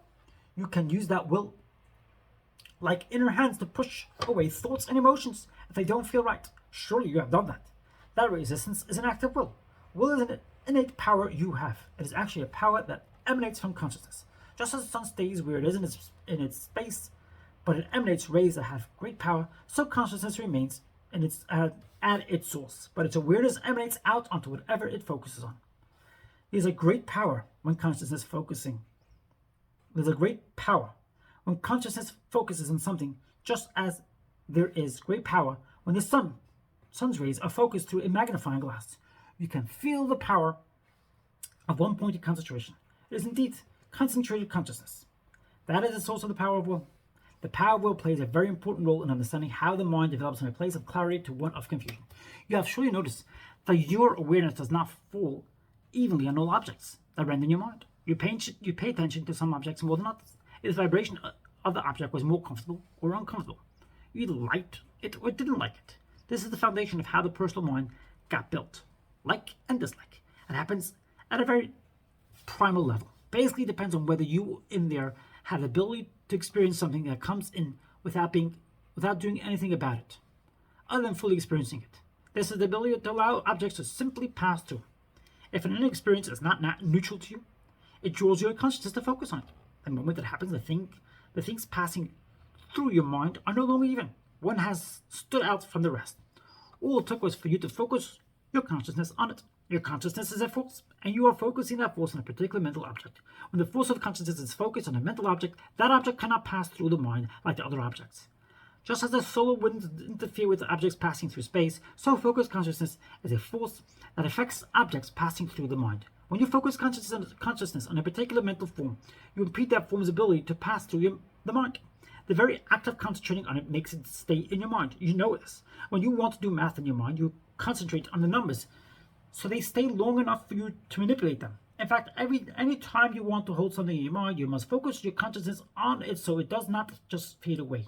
Concentration of consciousness freezes forms in the mind so that they don't just pass through. Thus, when you saw a rattlesnake, it might as well have been a standalone item in your mind. The truth is, there were trees, grass, sky, and other items rendered in your mind aside from the snake, but you focused your consciousness on the rattlesnake and let the rest pass through. Interestingly, because you focused so much consciousness on it, you froze the experience of the snake in your mind. There was no way you were going to let this uncomfortable experience all the way in. And that is the birth of resistance. Do you know what that means? Letting it all the way in. We discussed this earlier regarding the beautiful sunset and the perfect romantic experience. You want to fully experience these beautiful moments, so you opened up and let them pass all the way into your being. These are the special moments in life, when something touches you to the core of your being. No way this rattlesnake is going all the way in there. You don't have to think about it. Resistance is simply a natural response to something that's not comfortable. You try to keep it at a distance. Have you ever kept something at a distance in there? Perhaps something someone said that hurt you in the past. Maybe an awkward stage you went through when you were young, or even a terrible divorce. Of course you have, but it doesn't mean the event didn't happen. It wouldn't be if it hadn't already happened. You can't stop the event from having happened, but you don't have to let it all the way in. Mind is a big place. There's plenty of room between where the experience is first imaged in your mind and where you actually fully experience it. You can use your will. You can use will to keep the mental image at a distance from you. This is a very primal act of resistance. Now that you have resisted experiencing the rattlesnake and let the rest of the moment pass through, here comes a butterfly. It lands on you, which is such a beautiful experience that you naturally focus on it. When it starts to fly off, you don't want it to go away, so you use your will to hold on to the mental image. This is what Buddhists call clinging. You can't hold onto the butterfly itself because it's away, so you try to hold onto the mental image pattern of the butterfly. You push away what it was like to experience the rattlesnake and you cling to what it was like to experience the butterfly. Neither of these mental patterns can finish the natural journey through the mind. Not only do you lose out on fully experiencing them in the depth of your being, you are also left with these mental patterns stuck in your mind. Neither rattlesnake nor butterfly remain before you, but they are left as patterns in the mind's energy field, such as the power of like and dislike. Both clinging and resisting keep the mental image in your mind. This is very important to understand. Experimental mind was meant to be like a clear TV screen. It renders the image being sent to it. But now You've held onto images that are no longer being generated by the outside world. They get stuck in your mind as mental patterns, and as a result, you're out of harmony with reality. You're in the experiencing the gift of reality. Now you're also experiencing the patterns you held onto in your mind. These patterns in your mind are totally different from the patterns in other people's minds. Each person's trapped mental patterns are unique and very personal. They come from how we interacted with our past experiences. Since we've all had different past experiences and interact with them differently, the impressions held in our mind are totally different. This is the birth of the personal mind. The problem is reality is not personal. As you've already seen, we didn't create this world. We're simply experiencing the miracle of creation unfolding around us. Yes, there are rattlesnakes and butterflies in the world, along with lots of other things. But now there are rattlesnakes and butterflies in your mind, even when they are not actually in front of you. Now that you've held these leftover mental impressions in your mind, reality has to compete with them for your attention. Your ability to fully focus on the outer world is going to be hindered by the constant distraction of the inner impressions. Chapter 13, Fall from the Garden. Resistance is the beginning of what can be considered the fall from the garden. You're just fine being aware of this awesome ever-changing creation. It presented constant gifts of experiences for you to learn and grow from. Take the gift of music. When you are deeply absorbed in music, there are no stray thoughts, only the music effortlessly coming in and feeding the depth of your being. You can be raised to the state of ecstasy while listening to music. When the mind is clear, everything comes in that way. You're either in a heavenly state experiencing what is pouring into you, or you are deeply absorbed in the inner stillness of your being. You have returned to the garden. Everything is effortlessly beautiful. Once you hold on to rattlesnakes and butterflies in your mind, you are unable to stay in that pure state of consciousness. These two mental patterns have become powerfully charged objects that draw your attention toward them. When the mind was clear, what attracted your consciousness was the rendering of the outside world as it passed through. This rendering was very entertaining and fulfilling, but since you had nothing going with it, it just came and went. Unconscious, the powerfully charged objects you have held in your mind do not come and go. The world in front of you comes and goes, but these mental objects remain because you are holding them in your mind. Furthermore, since they are differentiated as more important than the rest, your consciousness becomes more distracted by these mental objects. Everything is no longer equal, and this creates a major problem. Next thing you know, you're walking down the road, and there's a rope, but the rope no longer feels the same as it would have before you saw the rattlesnake. The rope reminds you of the rattlesnake. What does reminds you of mean? It's not a rattlesnake, it's a rope. Nonetheless, when the rope comes in, consciousness has a choice. Pay full attention to the rope that came in, or be distracted by the negative rattlesnake image stuck in your mind. The mind will immediately join these two mental objects together as one, and you will get scared. Scared by a rope? Yes, terrified by a rope. A similar thing happens when the image of the butterfly is stuck in your mind. After the butterfly flies away, you're still focusing on the image in your mind. You're still feeling good about it and trying to hold onto it even though it is no longer part of your here and now reality. Then something new comes in from outside, like a person walking by. Your mind may be rendering this new image perfectly, but your consciousness is not fully seeing it. Your consciousness is still distracted by the butterfly image that got left in your mind. It used to be that the moment in front of you was the experience you were having inside. Now you have a preference. You would rather experience the mental image of the butterfly than the reality in front of you. There has become a whole new world for your consciousness to focus on. The world you built in your mind. That world does not match the reality of creation. That inner world is your own personal creation made out of the mental objects you didn't let pass through. That's what those images in your mind represent. Things that happened in the past that you willfully kept in your mind. As we shall see, these impressions are the initial seeds that eventually grow into self-concept of personal self.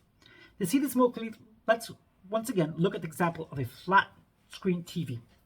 When the first plasma screens came out, they had after images. Manufacturers warned that if you pause an image for too long, it would actually burn a shadow of the image into the plasma screen. When the show continued, the old image would still be there. Would you enjoy watching TV like that? You finish the news, but when you turn on a movie, the after image of the newscast is still superimposed on top of your movie. That's exactly what is happening with the butterfly and the rattlesnake. You can no longer see what is going on in front of you because you have these other images on the screen in your mind. You messed up your screen. You didn't mean to. It seemed innocent to push experiences aside when you didn't find them pleasant. Where do you think they went when you resisted them? They got stored as lasting impressions in your mind. It's worth looking at the effect of these leftover images in a slow motion. In the beginning, the miracle of creation took place. It created form that is coming in through your senses, so you can experience it. Apparently, at some point you didn't like certain vibrations, so you pushed them away when they rendered inside. That willful resistance caused them to stay in the mind.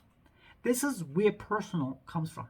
We said earlier that nothing is really personal, but you have chosen to fill the sanctity of your mind with frozen images from your past. These impressions will stay in your mind and they will pull your consciousness toward them. You now have a limited and biased view of reality that will distort all your experiences for the rest of your life. That is the power of the personal mind. So far we have focused on the rattlesnake you resisted and the butterfly you clung to. Those alone are sufficient to distort your experience of reality. But be honest with yourself. How many of these charged impressions do you have? You've done this your entire life. Plus these stored impressions built on each other. Now that you have a stored rattlesnake impression that you can easily get scared by the sound of a baby's rattle. In fact, if the discovery is bad enough, you may choose not to be around babies. That's a personal preference, and this is where all personal preferences come from. Once you create preferences, they will dominate your entire experience of life. These impressions that stay stuck in the mind are called samskaras in yogic science. They are discussed in the ancient Upanishads text. How could people know about this thousands of years before Sigmund Freud discussed his theories on suppression? It is because they were meditators. They didn't need someone to teach them about this. They saw it going on in their own minds. If you are quietly centered in conscious awareness, you can see what is passing before you.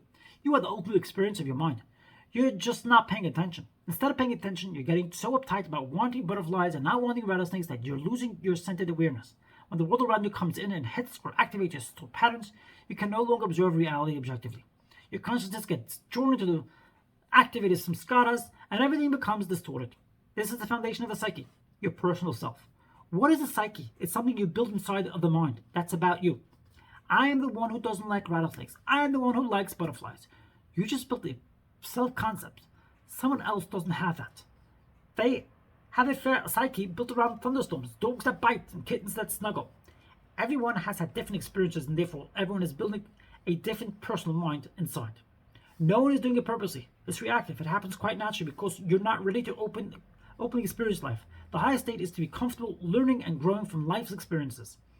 But if you're not comfortable with some experiences, you use your will to resist them. That merely means you're not involved enough in that area.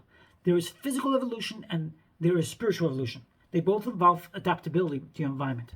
The former for your body, and the latter for you and the soul. When events come in, they are meant to be experienced by you. If you have trouble experiencing them, that's the whole purpose of learning to accept. What right do you have to either cling to or resist reality? You didn't make reality and you weren't here for the billions of years that created it.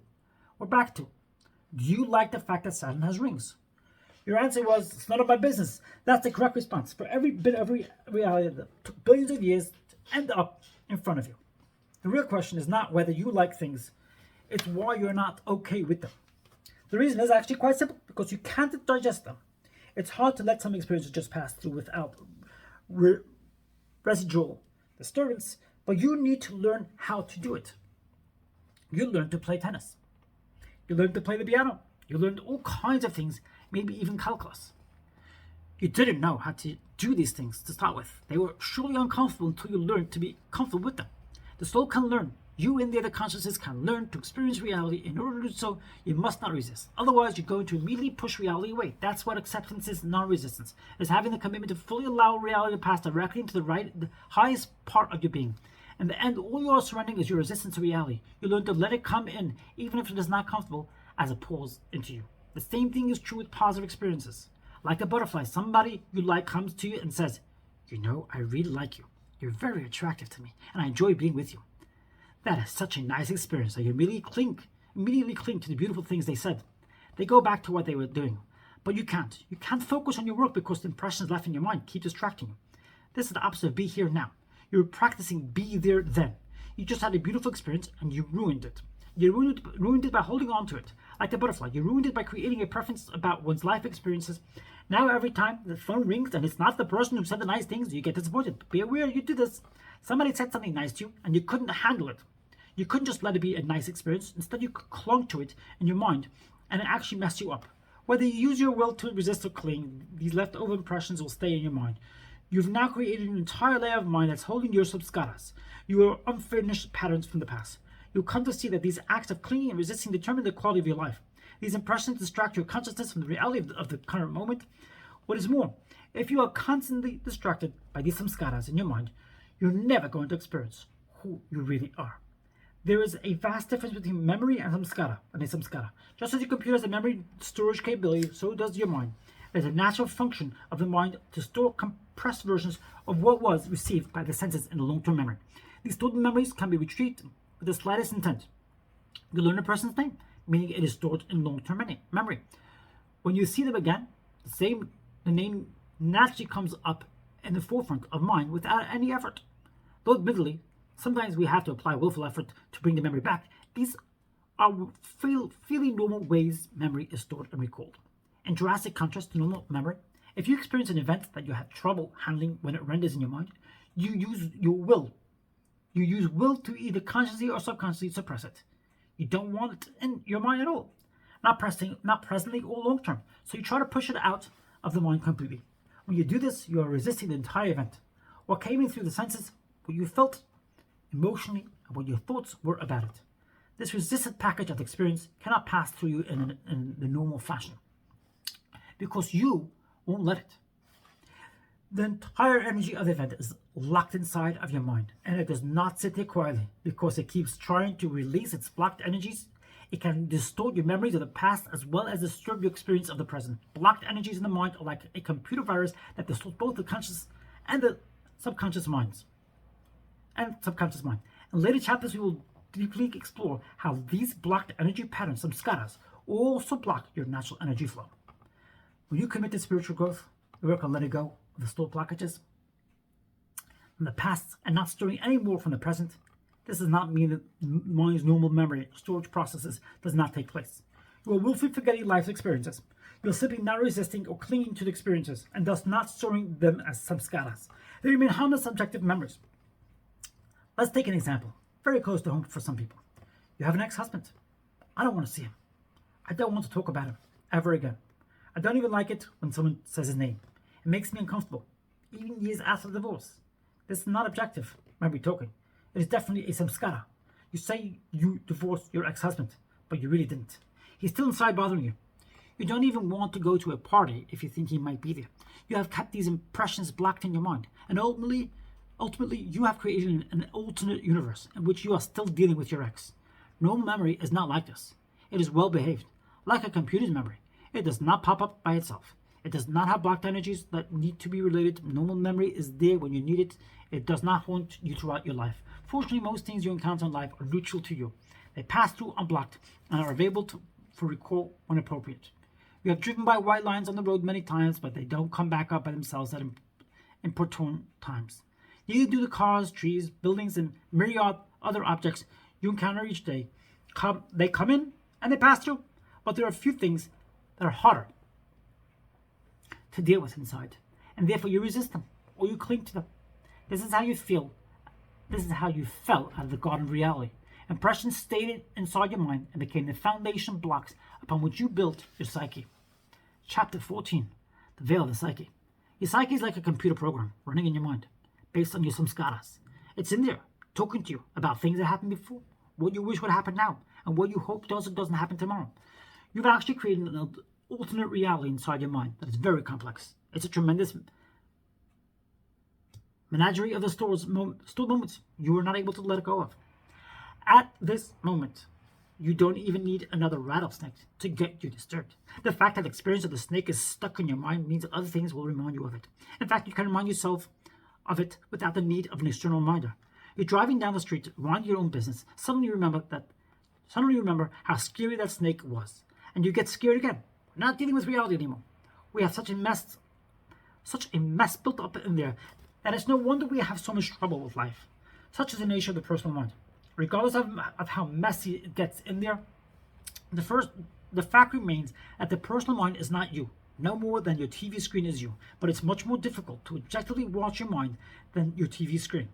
This is because of the power of the impressions you have stored in your mind. These past impressions compete with the image of reality coming in from the outside, make it hard to tell which is which. It is difficult to maintain a seat of objective observation when it gets so confusing in there. Some skaras are not to be taken lightly. They seriously distort your experience of life. Let's take the example of the psychological Rorschach test, often referred to as an ink blot test. The psychologist holds up an ink blot and asks what you see. You immediately respond that you see people making love, or perhaps mommy and daddy fighting. In other words, the Rorschach test stimulates the patterns you've stored inside your mind, causing you to see what's not actually there. The truth is that the whole world is a giant Rorschach test. The world of a flow of atoms unfolding in front of you. It's no more personal than the ink blots, but it's hitting your samskaras, and that stimulates stored mental and emotional reactions. Now, instead of experiencing what is passing by outside, you're experiencing the likes, dislikes, beliefs, and judgments stored inside. These impressions are so strong that you actually think they are what it is really out. They are what is really out there, just like the ink blots. The personal mind has taken over your entire life. You are no longer free to enjoy the experiences that are actually happening. You are forced to deal with what your mind says is happening. Let's look a little deeper into how some skaras affect your life. We have discussed that what is coming in from the outside stimulates your mental blockages from the past. Past experiences were uncomfortable when you first resisted them, and they are going to be uncomfortable when they come back up. To make matters worse, just as with the Rorschach test, you are not seeing what is actually outside. You are seeing your inner issues projected onto the outside. That's why life seems so scary and why it seems to always be hitting your weak spots. The truth is, life is not hitting your weak spots. You are projecting your weak spots onto life. Yet not everything you stored in there was negative. You held on to some positive things from the past. The problem is they're not happening anymore, and that is disappointing. If you go back to the same place where you saw the butterfly and it's not there, it becomes a negative experience. Understand, you have just made life a lose-lose situation. If anything reminds you of what bothered you before you lose, you lose. If you're not getting to re-experience what you'd like before, you lose. This is in drastic contrast to what Zen calls beginner's mind. If you are not expecting anything in particular from a situation, and then something special happens, it can touch you really deeply. It could be a beautiful sunset, the first unexpected kiss, or some other welcome surprise. If it touches you so deeply because you have no samskaras in your mind about the event, you have beginner's mind. Otherwise, you'll be expecting something based on prior experiences, and that will interfere with the spontaneity of the event. The end result is that these samskaras have ruined your life. You made it so that unless something drastically different happens to pull you out of this preference system, you can't feel anything fully. That's why some people must go to extremes to get a rush. It is also why some people try to keep everything exactly the same so life doesn't disturb their samskaras. In either case, trying to keep the mind in a decent place to live in can force people to look for escapes, such as drinking and drugs. You get to the point where you're running around trying to appease your mind. Eventually, you'll come to realize that it's not the job, the spouse, or the car that gets old. It's listening to the mess in your mind that gets old. While all of these patterns from the past are blocked in your mind, you and there can neither experience the miracle of life unfolding before you, nor can you experience the natural beauty within you. Your awareness is completely distracted by these stored mental patterns, and you must devote your days and nights to serving them. You can no longer experience reality. You are stuck experiencing yourself. There's a concept in Zen known as just tree. It fits perfectly with our discussion. The story goes as follows. There was a young Buddhist monk in a monastery who would go for daily sessions with the Zen master. The master would ask him some questions, and the monk would leave. One time, when the young monk walked in, the master looked at him and remarked, "What happened to you? You look so alive and filled with light." The monk was surprised. "What do you mean?" "I see a difference in you, my son." "What happened?" The monk told him, "I was walking across the courtyard and saw the big oak tree. I stopped and looked at it. I had seen it many times before, but this time I saw just tree. I just saw the tree. Somehow it took me to such a deep place that I felt an awakening. I felt a moment of enlightenment that took me beyond myself. That tree has been there for 100 years, the master reflected. You have walked by that tree every single day since you've been here." "Yes," the student said, "but when I previously walked by the tree, it often reminded me of the tree Buddha sat under when he reached enlightenment. Other times the tree reminded me of the one I fell out of when I was little. The tree always stimulated thought patterns from my past. This time I saw just tree," the master smiled. Just tree is what we talked about in the beginning of our discussion of mind. The tree comes in, renders in your mind, and that's all you see. In contrast, the tree comes in, renders in your mind, and stimulates Any past samskaras. You have about trees. Your samskara mind becomes activated, and your consciousness is scattered between the primary image of the tree and the secondary explosion that takes place inside. The secondary explosion is the reaction within your mind due to the stored patterns there. You can't have pure experiences anymore. The young monk did. He saw just tree. If you didn't understand this before, hopefully you do now. A Zen master will be pleased with you, because just tree is a very deep concept in Zen Buddhism. There's nothing wrong with the mind itself, just like there is nothing wrong with the computer per se. It is how you use these powerful gifts that can cause a problem. There's almost no limit to the brilliance of mind. People think Einstein was smart, but they don't understand their own brilliance. We all have the human mind, every single one of us. We don't have a possum mind, a squirrel mind, or even an ape mind. We have the human mind, and the human mind is brilliant, the brilliant human mind. What's so special about the human mind? Let's take a look. For billions and billions of years, while the planet Earth was spinning through space, the process of evolution took place. There were minerals, then plants, then animals, all formed from atoms created in stars. The planet had been floating in space for 4.5 billion years before modern humans showed up. It is worth noting that before humans showed up, life on Earth for other species stayed pretty much the same. Food, shelter, and survival were the same of the name of the game. Things haven't really changed that much for them. The monkeys lived in trees for tens of millions of years, just as they do now. The fish swam in the waters for hundreds of millions of years, just as they do now. Everything on Earth stayed pretty much the same until you humans showed up with your human mind. You discovered electricity and made the nighttime bright. You built giant skyscrapers and machinery that never existed before. You even dug into the earth, extracted minerals and developed advanced materials like silicon chips. Then you built a rocket ship, got in and flew to the moon. Compare that to what any other animals have done. They are living exactly the same as they did 1,000 years ago, 100,000 years ago, 1,000,000 years ago. You're not. You used to live in caves. Now you're planning to live in Mars. Live on Mars. What did that? Did God hide a rocket ship and you found it somewhere? No, your mind did that. Your mind figured out everything was made of atoms.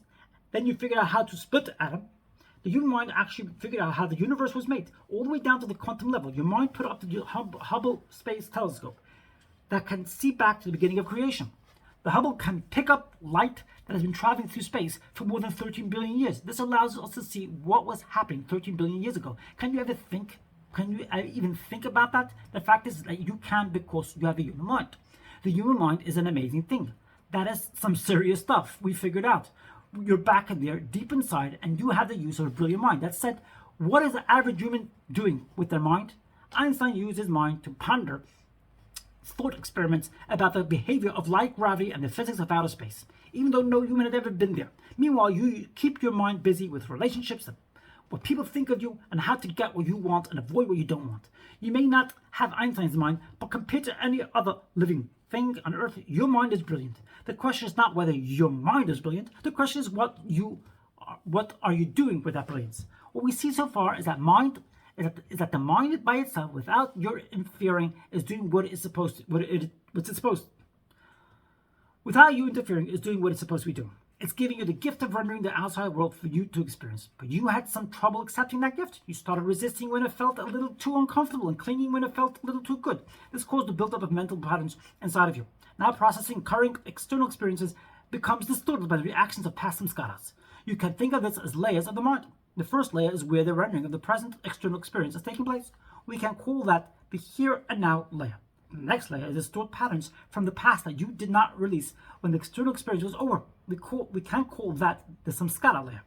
But there is yet another layer. This layer is what you are doing with your brilliant mind to try to solve the discomforts created by the samskaras. This is the personal thoughts layer, and there is only one you identify with the most. You think this is who you are. The combination of these three layers is what we call the personal mind. Yours is completely unique to you, and you alone. We create the personal thoughts layer when we use the tremendous intellectual power of our mind to conceptualize an outside world that will not bother us and will in fact make us feel good. It seems perfectly logical. The problem is what we think will make us feel good or bad is simply the result of blocked mental patterns from the past. If we use our mind's brilliance to develop through thought patterns based on how everyone and everything needs to be for us to feel okay, we have limited our life to serving our samskaras. And our personal thoughts don't stop here. What good is it to analyze how you need things to be if you're not also going to think about how to get them that way? First, we figure out the strategy of how to be okay. Then we figure out the tactics of how to make it happen. strategy and tactics. That's military training. In essence, we are at war with the world. The personal mind has taken on the task of how to get the world unfolding in front of you to be the way you want. That would set off alarm bells. That should set off alarm bells because we already discussed in great detail where the world in front of you comes from, and it has nothing to do with what's going on inside your head. The moment in front of you is a result of all the natural forces that cause it to be as it is. The preference system in your mind is the result of the past experiences that you couldn't handle. These are two totally different sets of forces that have nothing to do with each other. For example, there are current and personal forces that are causing it to rain. There are past personal forces causing you to not like the rain. You have just pitted yourself against the universe, and you are going to lose. Nevertheless, the personal mind thinks it's right. You actually think that the universe should be the way you want it to be. Thoughts and dreams. Chapter 16. Abstract mind. Fortunately, your mind has a layer beyond the layer of the personal mind.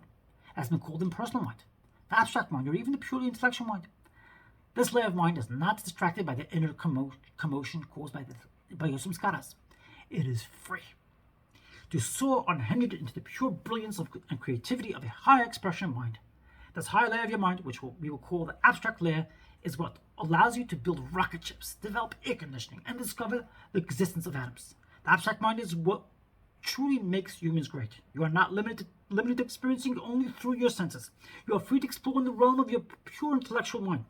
Your mind can take you pretty much anywhere. Do you want to build rovers that can go to Mars so you can explore the planet on the internet?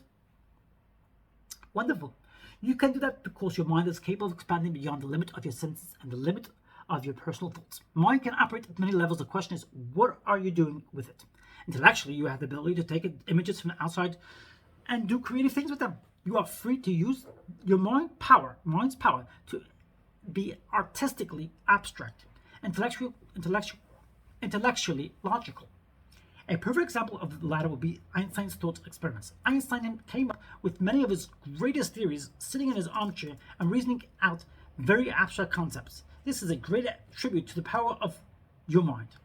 It is a far cry from getting lost in your personal thoughts and making these thoughts about yourself the total meaning of your life. Once you create thoughts about what you want and don't want and how to force the world to be that way, you'll never be okay inside. You will lose much of the great power of abstract thought because you cannot abstract from yourself. Life will become a battle between reality and your mental preferences. This use of mind is called the personal mind because its thoughts are all about you and your concepts, views, and preferences. The teachings of mindfulness, which center awareness on the current moment, encourage you to focus on something other than the personal mind. Focusing on a moment is the one way to get your consciousness off its incessant addiction to the personal. Another way to transcend the personal mind is by using your intellectual mind to create and do things that are not personal in nature. This includes being an engineer who reasons out problems, or a medical researcher who studies diseases and how to cure them. Artistry, computer science, mathematics, all of these are examples of beautiful uses of the personal mind. The mind is great. It's just not supposed to be used for storing all your personal preferences and then thinking the whole world is supposed to match what you stored. The outside world is simply not going to magically match what you stored in your mind. In fact, it is not very intelligent to expect it to. It is really intelligent to devote your life to fighting with life. Is it really intelligent to devote your life to fighting with life so it aligns with your past good and bad experiences? How can you enjoy life if you are always worrying and struggling to get it your way? That's what all of our society are doing. And that's what almost every human being has done. People just haven't evolved enough to learn not to do it. Not to do that. Rich people, poor people, sick people, healthy people, married people, single people, they all are bound in the same way. If they get what they want, they are relatively okay. If they don't get what they want, they suffer to a greater or lesser extent. Fortunately, you do not have to live this way. There is a much higher way to live life, but it requires that you change how you interact with your mind and with the life unfolding before you. To understand this transformation, let's first take a look at how you even decided what you want and don't want. If you pay attention, you'll see that your past experiences determine your preferences. You didn't just make it all up from scratch. Your views, opinions, and preferences are formulated based on data from your past. For example, let's say you're totally secure in your love relationship until you hear that your friends had a breakup and they are miserable, all of a sudden you start worrying about your own relationship. You're fine before you heard about your friends, but now you're not. You store the concept of a breakup inside your mind, even though it really had nothing to do with you. You took it personally. It is possible to process the information without it getting stuck in your mind. Of course it is. Is it possible to process the information without it getting stuck in your mind? Of course it is. Your friends had a problem and they shared it with you. It came into your mind, passed through your consciousness, and you experienced a feeling of compassion. The interaction actually made you a greater being. You're able to fully absorb the reality of life without it getting stuck in your mind. If you want to recall it later, you can willfully restore it from memory in all its glory. But it will not keep coming back up by itself, since it did not get stuck in the conscious mind or shoved into the subconscious. It will not adversely affect your life. It actually made you a better person because you were able to handle experience. On the other hand, if you're not able to process the experience without resisting it, it will stay stuck in the conscious mind and create havoc. If you really resist it, it will get shoved down into the subconscious where it will fester and spread its disturbance throughout the mind. In either case, you are storing what you are afraid of in your mind. If you do this, you'll be afraid of your own thoughts. How could you not be? You made a collection of unpleasant thoughts in your mind, and they are going to keep coming back up. Now, in order to live in there, the analytical aspect of mind must be utilized to figure out what needs to happen outside for you to be okay. This is where preferences come from. They are simply attempts to use outside events to solve the fact that you are not doing well inside. The result of the constant practice of judging everything that's unfolding based on your preferences. The result in the constant practice of judging everything that's unfolding based on your preferences. It's easy to see why people don't agree with each other. Nobody else has had experiences that came in through your eyes. What you have inside your mind is completely different from what others have inside their minds. It can't be otherwise because the data in your mind came from the experiences you had. Nobody else had those experiences, not even close. Not your spouse, your children, or your friends. Not only were your past experiences different, but you processed them differently. We can certainly force ourselves to conform to other ways of thinking in order to gain acceptance. But that just makes living inside all the more complicated. You not only have your default way of thinking resulting from your stored past impressions, but now you must suppress parts of them in order to conform to the group mindset. No wonder it gets messy in there. You're holding all that personal stuff inside your mind, the good, the bad, and the ugly. The inevitable result is that the moment in front of you happens to align well with your stored patterns. You feel great. You feel open, excited, enthused. If it doesn't align well with your stored patterns, you get upset. You immediately close, get defensive, and maybe even get depressed. Now we're back to the question we asked earlier. What's it like living in there? Sometimes it's nice, sometimes it's not, sometimes it's heaven, sometimes it's hell. This is why. It is not because God made it that way. You did this. You were given free will. And what you did with your free will was make a mess of it. Make a mess out of your mind. Instead of being in awe that the moment in front of you even exists, you fight with it to make it match what you want. Serve mind or fix it. That's in chapter 17. All your preferences exist because you stored experiences from the past inside your personal mind. This makes it difficult to live in there. But instead of fixing it, you double down and try to satisfy your preferences. I want to feel good. And the way to feel good is by getting the house I want. The way to feel good is by owning the car I've always wanted. The way to feel good is by finding a better relationship that this one's not doing it for me. These attempts to compensate for your blockages are at best short-lived because you are not actually getting rid of the blockages. The foundational choice we have in life is either constantly control life to compensate for our blockages or devote our lives to getting rid of our blockages. The fact is we stored these scatters inside. We shouldn't have, but we did. Now, instead of getting rid of them, we expect the world to adapt to them. We know it's not going to happen by itself, so we use a personal thoughts layer of mind to analyze how the world needs to be to match what we want. We're brilliant at figuring out how to make someone become attracted to us, or to change things so they better fit our limitations. Almost everything we do is governed by this personal thoughts layer of mind. It is the same analytical power of mind that Einstein used to see equals mc squared, but you're using it to figure out what to do.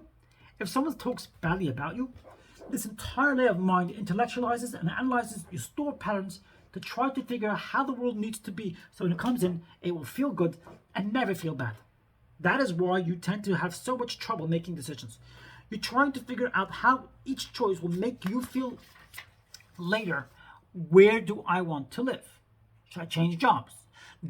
I need to figure this out. You're trying to mentally conceptualize how the proposed action will match the pattern you stored inside you. Don't even think twice about it. Of course, that's what I'm doing. What else would I do? How about living reality and enjoy the moments that unfold in front of you? That's what else you can do.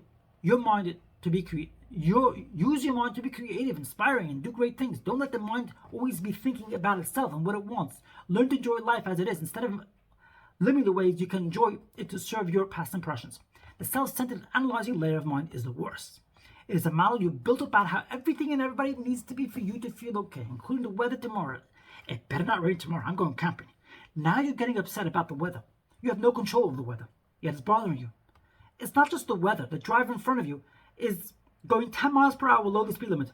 Let's watch your mind. This is ridiculous. I don't have time for this. What is wrong with them? They're supposed to be in the slow lane. Turns out the problem is not how the person in front of you is driving. The problem is what your mind is doing about how the person in front of you is driving.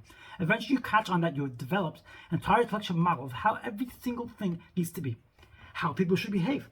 How your spouse should be dressed. When you're going out. Even how much traffic there should be. How many things do you do this about? Pretty much every single thing. You honestly believe